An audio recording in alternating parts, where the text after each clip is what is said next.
My roommate situation is so terrible and messed up. You think you have a bad roommate situation? Just wait until you hear this because it's actually insane. I did reach my breaking point and I think I made the situation worse. A year ago, back when my life was happy and peaceful, I decided that I wanted to move to a new city. I was so excited about this, but there was one problem. It's that I did not know a single person in this city. In hindsight, I should have lived alone. But a year ago, Kelsey was optimistic and she thought it would be a great way to start making friends by having a roommate. So I joined an online group of people looking for roommates in my city, and that's when I find, let's call her Christina, who at the time seemed like a very nice, normal girl, somebody that I could be friends with. I was wrong. So we move into our 2-bedroom, 1-bathroom apartment, and I very quickly realized that Christina is not quite as friendly as she was portraying when we were first getting to know each other. Yeah, she didn't want anything to do with me. I would try to make small talk with her. She was super cold. That's fine. I don't need to be best friends with her, but I don't know, like the purpose was that I did want to be friends with my roommate, so it was kind of a bummer, but whatever, not a big deal. Our first real issue became apparent right off the bat, and that was that Christina would invite groups of her friends over 3 to 4 times a week. They would sit in our living room and be so loud until like 4 or 5 a.m. on weekdays. I don't want to be the lame roommate or ruin people's fun, but I'm sorry, like you can have your friends over, but I can't sleep. I'm tired. I'm cranky. I'm sorry, what are you doing out at 5 a.m. on a random Tuesday? Like, go home and get some sleep. This is not healthy behavior. I attempted to address this issue with her, but she absolutely did not care, and she just blew me off, rolled her eyes, and the issue continued to persist. So I just got a white noise machine and listened to ocean noises going to sleep. That brings us to issue number 2, which is Christina's boyfriend, who would sleep at our apartment anywhere from 4 to 5 nights a week, which honestly wouldn't be an issue for me if he was a nice guy that was considerate of my space. But no, the man would pee all over the toilet seat and not clean it. I do not want to clean your pee off my toilet seat. Apart from the fact that he's just incredibly cold and rude to me, he won't even have a simple conversation or say hi to me when I walk into the room. He also is extremely messy. I mean, Christina is extremely messy, but at least she lives there. This man just leaves his clutter everywhere, leaves his food in the sink to just collect mold. It's disgusting. Like, if you're gonna be at somebody else's apartment, have some respect for it. I did try to address these issues with Christina, but she didn't care. Nothing changed. It was just leading to even more tension in our apartment. So at some point I realized it wasn't worth it, and I just started cleaning up after them. It was very annoying, but the easiest solution. But a few months ago, I come home and I see Christina's boyfriend's stuff all over our hallway, all boxes in our living room, and I see that they're just trying to move his stuff into her bedroom. And I think in my head, there's no way. There's no way he's moving in here. Maybe he's moving apartments, needs some storage space, something, because there is no way that this man is moving into my apartment and I had no idea. Well, that's exactly what was happening. The man was moving into our apartment. Nobody said anything to me. Nobody asked if I was okay. All of a sudden, he's just there 24/7. So now there's a full third human living in my apartment. Oh, is he paying for utilities? Actually, yeah, I learned that he was. Him and Christina were splitting her rent and her utilities. So I was paying 50% and they were both paying 25%. Tell me how that's fair. Tell me at all how that is fair. Oh, and our bills started going up because that man takes 2 showers a day that are each 30 to 45 minutes, which is really bad for the environment. But then a few weeks after her boyfriend moves in, I'm going to the bathroom and whoop, I bump into a strange man, a man I've literally never seen before. And I'm assuming that it's either Christina or her boyfriend's friends who needed a place to shower. I just decide not to ask questions because there are so many other issues going on that this one didn't even seem to compare, but honestly didn't like that a strange man was showering in my apartment. But then the next morning, I go into the living room and I see that that same strange man is asleep on our couch. Again, I actually wasn't super upset about this because I thought it was probably just one of their friends who needed a place to stay, maybe was visiting. I was upset because I was like, you're supposed to tell your roommate. If you have a friend coming into town, just be considerate and say, hey, so-and-so staying for this amount of time, just letting you know that there's going to be a stranger in the home. But honestly, are we surprised based on her prior behaviors? Why would we expect Christina to inform me that one of her friends was going to be staying with us? When I asked Christina finally about the situation, she did inform me that it is her friend and he's just staying here temporarily, but it's been over a month and this man is still living on my couch. Oh, and get this, Christina has been out of town for the last 2 weeks, but her boyfriend and this random man, don't know his name, have tried to introduce myself to him and he just ignores me. Yeah, they've just been making themselves at home. They invite their own friends to my apartment to hang out.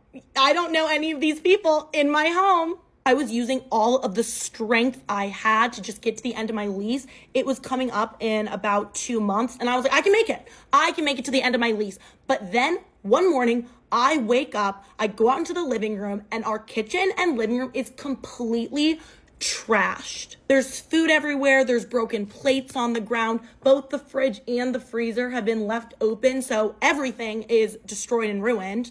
So I called Christina and I said, get them both out of my apartment now, today. You have 24 hours or I'm letting the landlord know. Because if you have people staying with you for more than 2 nights a week, you have to inform the landlord. And you think she was doing that? Absolutely not. They were just there illegally. I gave her 24 hours, and when I saw that her boyfriend and that random man were still in my apartment, I called the landlord and the police.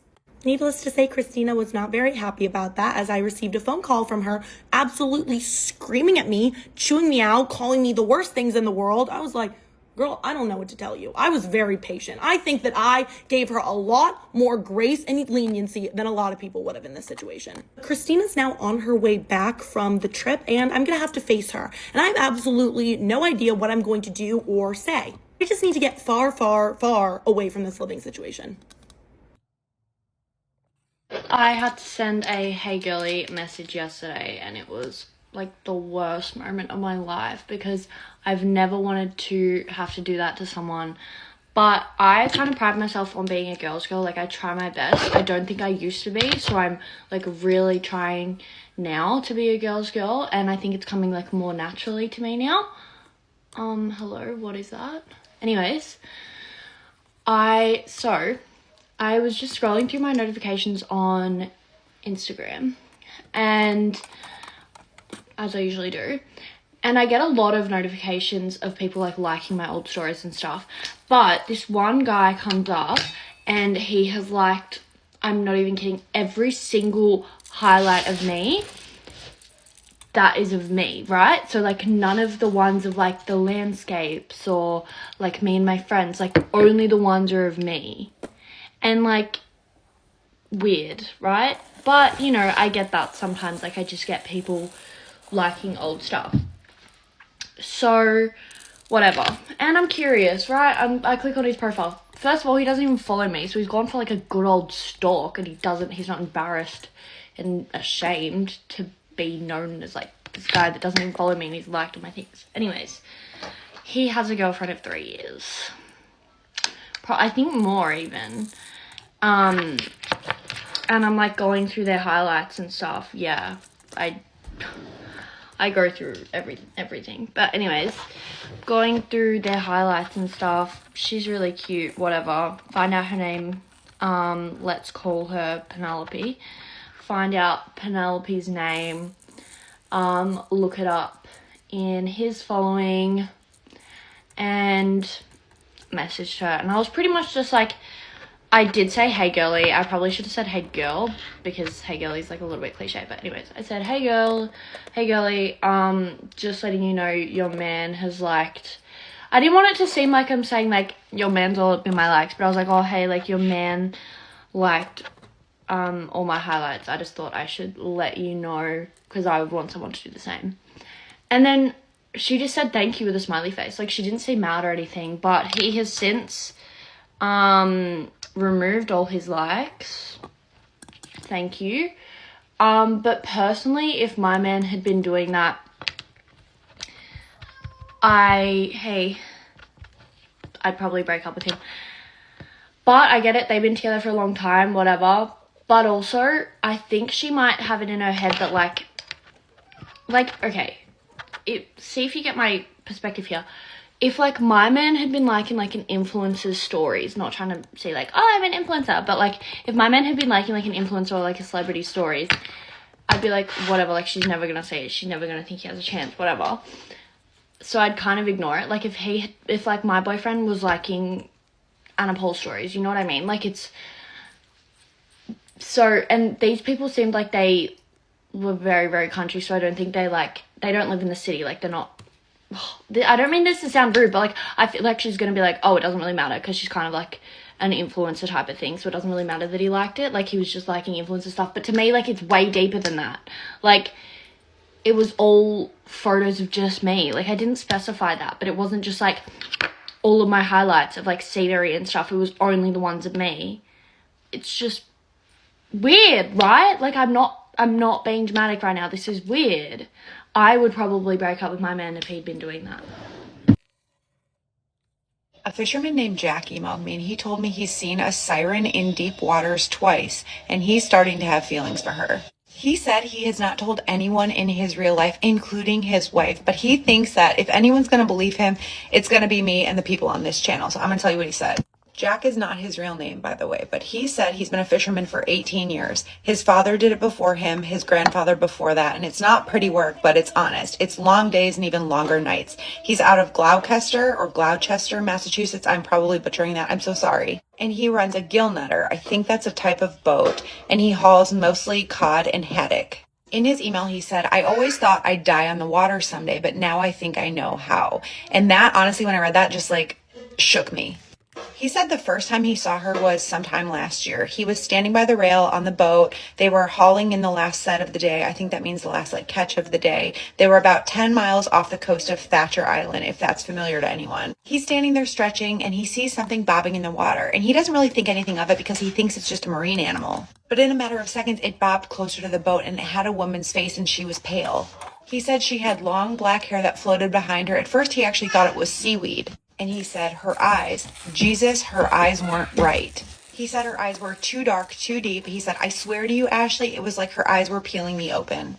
So he was just staring at her. He said he couldn't move, even though he wanted to call out to the other guys or take his phone out or do something. And then she smiled at him, but it wasn't a friendly smile. He said it was insidious, like she knew something he didn't. Then she disappeared under the water. It was like a split second, like she was gone. Then the boat started acting weird. Their GPS cut out for no reason. Their radios weren't working properly. A couple weeks later, he thought he heard a woman humming on the deck, but he was alone. He said he thought he was just tired and losing it a little bit. They were working a lot, and he does not believe in sirens or mermaids or anything like that. But then he saw her again. He said they were out past Stellwagen Bank. None of this is familiar to me, so I'm so sorry. Please, somebody correct me. He said it was a calm night, barely a ripple on the water. He's out on the boat having a smoke. He said it was dead silent except for the lapping of the water against the boat, and he looks out, and about 10 yards away, he sees her again, just floating there looking at him. And he said then she whispered his name. He said even though she was far away, he heard it like it was somebody whispering right in his ear. He said he had chills head to toe. He says he hasn't seen her since, but there's an old fisherman's tale among old timers in his area and the people he grew up with, which is once a siren sets her eyes on you, you're marked. He said that they say that you can go inland, get as far away from the water as you want, but it doesn't matter. She'll call you back. And when you go, you don't come home. Now, the thing is, even though he hasn't seen her, he admitted in his email that he has started to have dreams about her face floating in the water. But he's not disgusted by it. He's curious. He wants to see her again. He said when his wife kisses him now, he kind of recoils because he feels like he's cheating on this woman floating in the water. He said he's not told his crew. He has not told his wife. That's part of the reason he wanted to be anonymous. He says he doesn't know what she wants, but he knows she's waiting. He said he will be going back on the water because that's his job. That's his family's livelihood. And he doesn't know if he can resist her. A couple of things about this. This story was actually sent in to me in December. So I hadn't actually even gotten to this email yet. I searched my inbox because somebody yesterday had said, oh, do you have any stories about mermaids or sirens? So I searched both terms. And this is the only story that I have related to either of those topics. I hope Jack is okay. I haven't heard from him since. I obviously emailed him back this morning saying I was going to cover his story. But yeah, I don't even know if he knows I'm making this video or if he'll see this video, but let me know your thoughts. Do you think it's just his mind playing tricks on him? I feel like I've heard that if someone's out at sea for a long time, you start seeing things like the same as if you're in the desert, you start hallucinating. But I told my husband I was going to do this video and I read him the email and he was like, oh, there was a video a couple months ago that went pretty viral of a guy who caught a siren singing. So I looked it up and it's in the same area. I don't know the same area specifically in the ocean, but it's off the coast of Massachusetts. So I don't know. What do you guys think? Also, I, 24 female, found hundreds of pics of my brother, 20 male, on my boyfriend's 24 male laptop. Can anyone please explain to me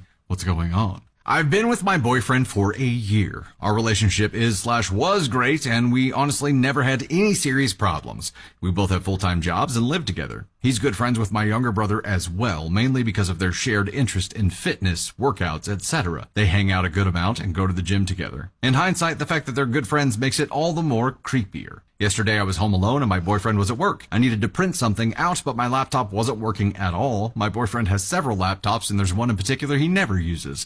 At least I've never seen him use it. Oh no, it's his laptop. I thought it was some old dusty thing. Hey now.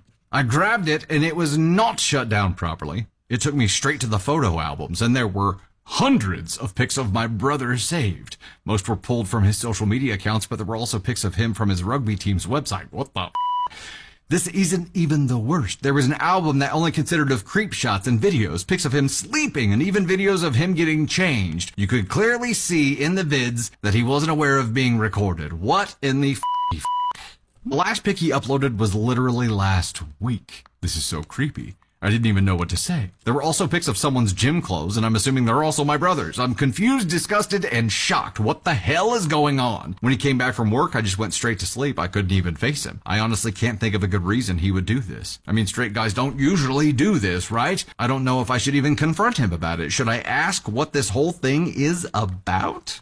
Updates! Sorry to disappoint, but that is not a positive update. Still trying to mentally process it all, hence the delayed post.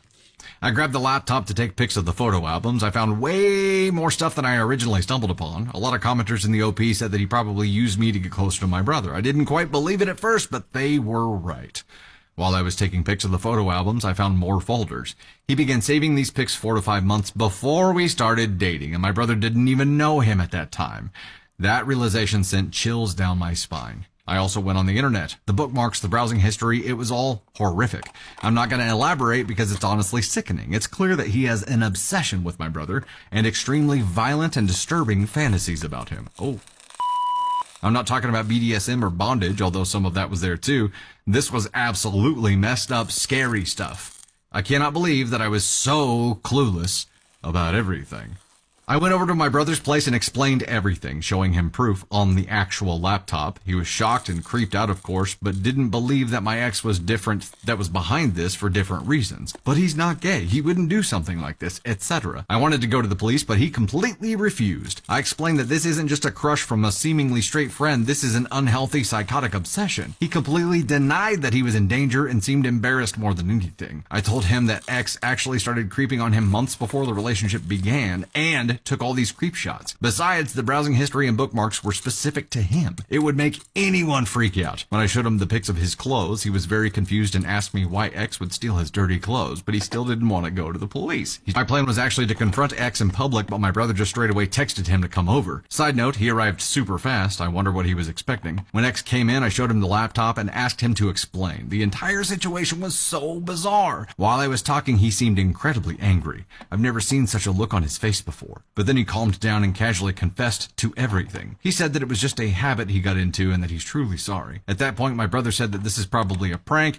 and that it wasn't funny, etc. I started crying a little and X rolled his eyes and told me to stop crying. He was so nonchalant and cold. I didn't even recognize him anymore. Then he said he would immediately stop doing this if we kept this to ourselves. I think my brother finally believed him because he was absolutely dumbstruck. X said that he'd take down the cameras too and that we shouldn't make a big deal out of it. I asked him where the cameras are, and he proceeded to show us. He probably thought he was a good guy for cooperating with us, and that it made the situation less creepy. Turns out there was a camera in the shower as well. It was nauseating. The conversation that followed was extremely uncomfortable, and X said some very provocative, inappropriate things. They ended up having a huge argument about the stolen clothes, amongst other topics, and the rest was pretty awful. I eventually went to stay at a friend's place. I had already packed my stuff anyway. Later that night, X texted me that I'm a bad person for invading his privacy, and that I'm selfish, narcissistic, a bad human being, etc. He said that he's willing to forgive me, though. Yeah, he really said that. I blocked his number, and on everywhere. A day later, he came to me at work, and I told him to stay away from me. He did that every day for 1 week at different locations until I seriously threatened him. He said that he never cared about me anyway, and wished me luck for future relationships.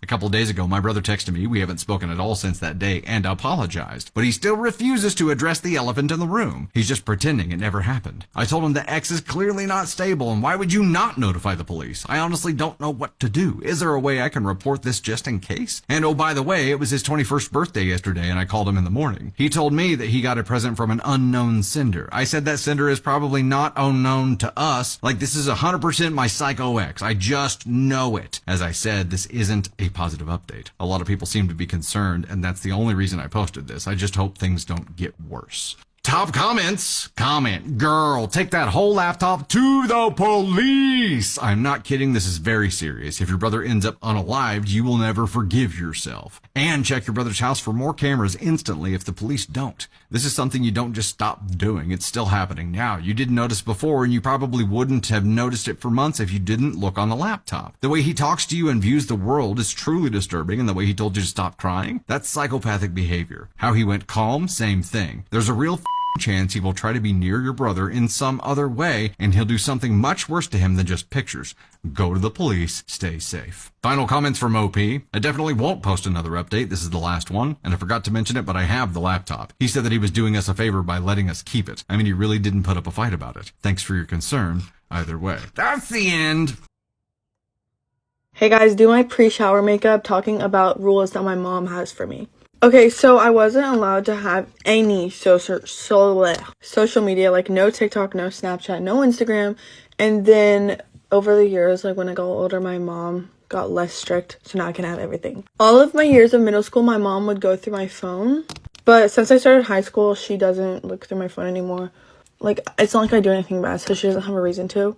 If there's a reason to, then obviously she will, but like, I don't really care. She does not care about sleepovers. I can have a sleepover on school night. She does not care. Like, I can hang out with basically whoever I want, unless she, like, doesn't trust them. But if she knows who they are and my location is on at all times, then she's basically fine with it. For grades, I have to have all A's. That's one thing she is strict about, is my school grades and everything. Like, I have to have good grades or I'll be in trouble. She never takes my phone away, and if she does, it's for like an hour and then she feels bad and gives it back. But like, I also need my phone to do YouTube. Like, that's my job, so she doesn't really take it away. I can literally like go out every single night. She does not care. Like, she doesn't ever say, oh, you've been out too much, you need to stay home. Like, she does not care. As long as she knows where I am and who I'm with, then she doesn't really care. And also, the only reason I'm not allowed to go out is if I didn't do the dishes. Like, that's my chore. Or if my grades are bad, but I make sure my grades stay good because it's not that hard at my school. So for the influencer parties and stuff, I've only been to one, but like, as they're going on, she's friends with a lot of the girls' moms, and like, so she knows them all, and so now she's fine with me going to the parties without her, but she wants to like drop me off there and pick me up just so she knows like where I am and like knows it's legit. Boyfriend wise, she doesn't really care. Like, I can talk to whoever I want to. Again, like, as long as she knows them, or like his whole family first and then decide if she trusts them or not. With piercings, she does not care. Like, I pierce my ears all the time. As long as I don't like pierce anything on my face. I'm not even allowed to do that for my school, but yeah. Things that I post online, like, she doesn't really have to worry about it because I'm not going to post like bad stuff because I know my audience. And she stalks me on every single platform, so she's probably going to watch this right now. When I get my nails done, my budget is $60. Like, that's what she'll pay. And then if I get like a designer or anything over, I'll pay for it. The thing about going to school is like, I don't want to miss school because that's just more work I'll have to do. But if I'm genuinely not feeling well, or like I have a valid reason not to go, then she won't make me go. Like, one time, me and my ex-boyfriend broke up, and I didn't want to go to school the next day. And my mom let me stay home so I could, like, get myself together. I wouldn't really say I have a bedtime, but, like, she wants me to be asleep by midnight. My mom is still awake, and she comes in my room and I'm on my phone. She'll take my phone, but she never actually does. I just say, go to sleep, and I'll go to sleep. Obviously, I don't have a bedtime on the weekend because, like... Am I in the wrong for wanting to end a 30-year friendship over what my best friend found on her fiancé's phone? I, 35 female, have two best friends. Let's call them Laura and Jessica. We're all the same age and have been friends since childhood. Despite being friends since we were 6, Laura and I have grown apart for many reasons which I won't go into. We still all refer to ourselves as best friends despite there being some more distance between us. Laura's engaged to a guy that she met in the state that she lives in now and where they both attended school. Let's call him Ryan. Jessica and I have only met him a handful of times, less than 4 times. He's quiet, a little weird, not amazing, but not the worst. At this point, they've been together for about 2 years and their wedding is in May of 2025. This is Laura's first long-term relationship, which I think plays a role in why she's still with him after what happened. One day, Laura and Jessica are talking on the phone, and Laura tells her how after confronting Ryan about him never initiating intimacy, he told her he was gray sexual. Now, this isn't the perfect definition, but this basically means asexual, but there are very rare occasions where he gets aroused. Needless to say, Laura and Ryan do not have the most robust, intimate life. Keep in mind that I only know about this because Jessica has told me. I have not heard it from Laura directly, but setting the scene here, this man is not sexually intimate with her and clearly doesn't want to be. That would absolutely bother me, but it's their relationship, not mine, so who am I to judge? Fast forward a few months, Jessica and Laura are talking again and this story comes out. Laura is at Ryan's family home for the holidays. They're hanging out with his friends from childhood and one of their girlfriends. Laura's on the couch with one of their girlfriends and asks Ryan to take a picture. He does and says he'll send it to her later. She says, "Give me your phone, I'll send it now." She opens his phone and somehow stumbles upon a folder of pornography, and the first video she sees is someone getting fellatio from a young woman.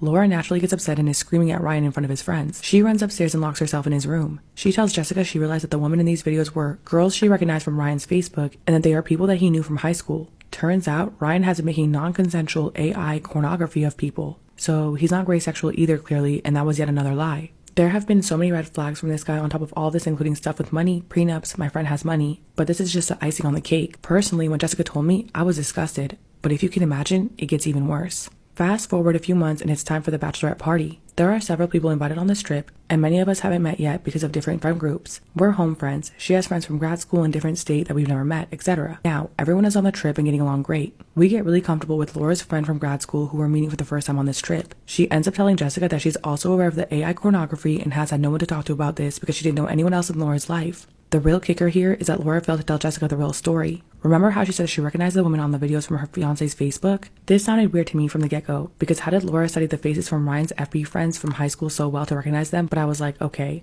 Well, the reason she recognized the people in the videos is because apparently the people were actually guests at our mutual friend's 60-person wedding, including myself, Jessica, and our other friends. So Laura told all of this to her grad school friend, but completely failed to mention this to Jessica when she told the story. Likely because there are non-consensual AI porn videos of myself, Jessica, and our other friends on her fiance's phone. I am disgusted by this. This is a crime, and beyond that, it's just a complete violation. Beyond that, how can my best friend want to be with someone like this? Isn't she embarrassed? Honestly, the worst part to me is that she didn't tell us he has these videos of us on his phone. I'm sick over this and I don't think I can trust her ever again. I do not want to attend their out-of-state wedding and I don't even think I can look at her again. She's not aware at this point that I know all of this. I will have to address it if I don't attend their wedding because she'll ask why. Part of me is ready to end our entire friendship over this. Am I overreacting? She says, "I'm a 22-year-old woman with 2 daughters, ages 4 and 2, and currently pregnant with my baby boy due in 2 months. My childhood was tough because of my mom. When I was 6, we left my home country and my biological father after my parents separated. My mom moved on with another man who isn't legally my stepdad and had 6 kids with him. From a young age, I felt like an outsider in my family because I knew my stepdad wasn't my real dad and his son was only my half-brother. Things got worse as I grew up. My mom always sided with my stepdad and left me to fend for myself. Starting at 9 years old, I was forced to take care of my siblings while my mom and stepdad went out like a carefree couple. This continued until I was 16. When I was a teenager, things became unbearable. My stepdad tried to initiate an inappropriate relationship with me when I was around 15. I turned him down and told my mom, hoping she'd protect me. Instead, he claimed he was drunk and didn't know what he was doing. My mom forgave him and brushed it off. When I exposed him again after he made another attempt, she still didn't take my side. Instead, my stepdad began punishing me, cursing at me, hitting me, spitting on me, and kicking me out of the house. He destroyed my belongings and my mom stood by silently. At 18, I finally moved out with my husband who was 28. We've built a family together and have been trying to live peacefully. However, my relationship with my mom remained strained. When I found out I was pregnant again, my husband and I kept it private. But by 5 months, my mom noticed and forced me to confirm it. Ever since, she's been awful, making fun of my body, calling me fat, saggy, and deformed, and even criticizing my daughters. A few days ago, I found out my mom was pregnant again at almost 40. My stepdad called to tell me, laughing, and I told him I didn't care. My siblings aren't happy either, especially since she's only focused on having another boy, even though it's too early to know the gender. She's been making nasty comments, claiming her baby will look better than mine because she's whiter than me. I lost my temper and yelled at her in front of my siblings. I told her she was putting her life at risk because doctors have warned her about the dangers of having more children after so many C-sections. I also pointed out how unfair it is to her kids, and there's no one to care for them if something happens to her. My stepdad doesn't take care of his kids, and her choices leave everyone else to pick up the pieces. I know I could have handled things better, but I feel so much resentment and frustration after everything she's done. Am I the asshole for yelling at her and telling her the truth about her situation?